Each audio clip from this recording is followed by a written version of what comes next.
the what if portion of the Max Q community. We love to ask these questions. It's going to be quick. It's going to be one or two questions, very targeted, and then hopefully you'll get some answers. Or if you have more questions, reach out to either Molly and myself, and maybe we could go into further detail. But today it's me asking Molly. So Molly, what if I don't have any marketing help? What if I don't have a marketing team to support me? What's the best thing I can do? I'm in the hot seat today. So no, it's good. It's good. And this is actually really common. I would say most startups and even some well-established companies don't have dedicated marketing support. It's actually okay. Deep breaths. It's going to be all right. There's a ton of tools out there that can help you build out something to help make your time more efficient, but also make it seem like you have dedicated help. So I would recommend three things to start, right? You have to have a web presence. You have to have one.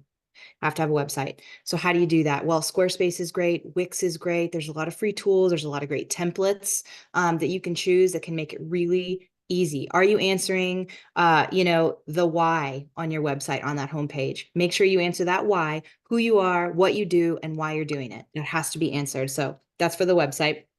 The second thing would be your CRM. So for those that don't know, that's basically where all your leads go. All the names go from people who are interested in what you do. And if you don't have that piece, then it's going to be really tough for your website to work effectively. So you're going to have forms on your website. If those people download or fill out something, you're going to want them to be captured someplace. HubSpot is fantastic. They have a free version. So does MailChimp. A lot of these CRMs can be free up to a certain number of contacts. So you can actually grab contacts from your site into your CRM. So set that up. That's easy. Super easy to do. So website, CRM, and then lastly is social media.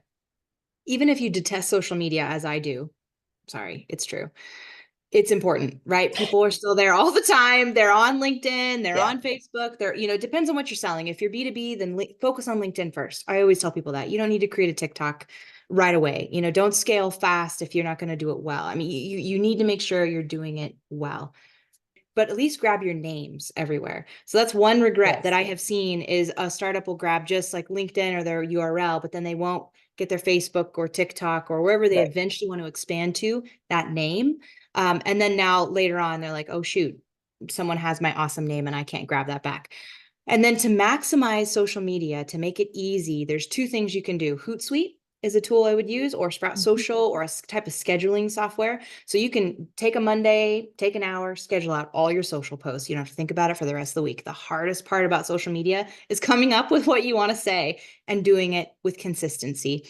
And the second piece is Canva. If you do not have Canva, you're missing out. It's fantastic. It's really, really great. It helps you have templates for social media, for all your collateral. So quick recap, website, CRM, social media, and make sure you have Canva.